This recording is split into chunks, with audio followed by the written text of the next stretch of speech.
Les utilisateurs de fauteuils roulants qui disposent encore de suffisamment de force dans les bras peuvent s'installer eux-mêmes dans la chaise d'évacuation placée à côté du fauteuil. La hauteur de la chaise d'évacuation étant à peu près la même, l'utilisateur du fauteuil roulant pourra assez facilement passer de son fauteuil dans la chaise d'évacuation. La suite de la procédure de transport sera la même que celle décrite précédemment. Pour les personnes souffrant par exemple d'une blessure à la hanche, il est possible d'équiper la chaise d'évacuation d'un élément de surélévation.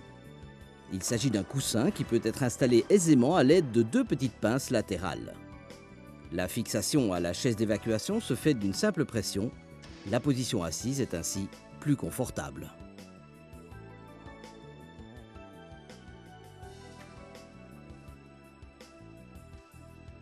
La ceinture de sécurité supplémentaire qui équipe la surélévation du siège permet de fixer les jambes de la personne à évacuer.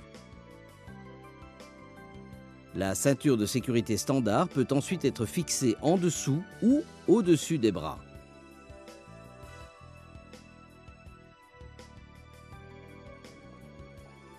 La surélévation du siège peut également être rangée aisément à l'endroit de rangement de la chaise d'évacuation.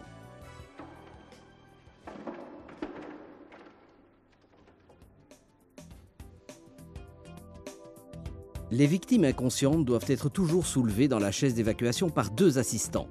Un petit tapis de levage pourra grandement faciliter cette opération.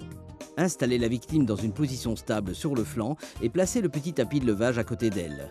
Faites rouler la victime dessus.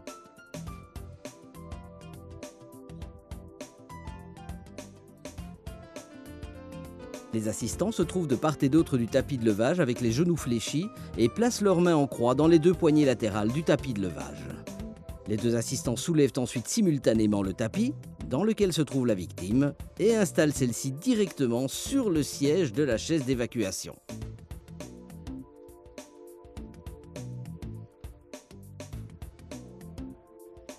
Lorsque vous avez affaire à des victimes inconscientes, nous vous conseillons de toujours fixer la ceinture de sécurité en la faisant passer au-dessus des bras.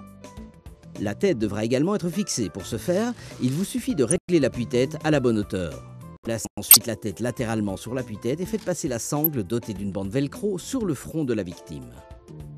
Cette procédure évite les blessures pendant le transport. Selon le modèle de chaise d'évacuation dont vous disposez, celle-ci sera ou non équipée d'accoudoirs et d'un repose-pied.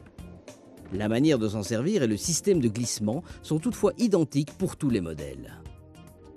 Exercez-vous régulièrement à utiliser la chaise d'évacuation Van Leeuwen avec vos collègues et les secouristes, afin de créer des automatismes bien nécessaires en cas de situation d'urgence. Bon travail!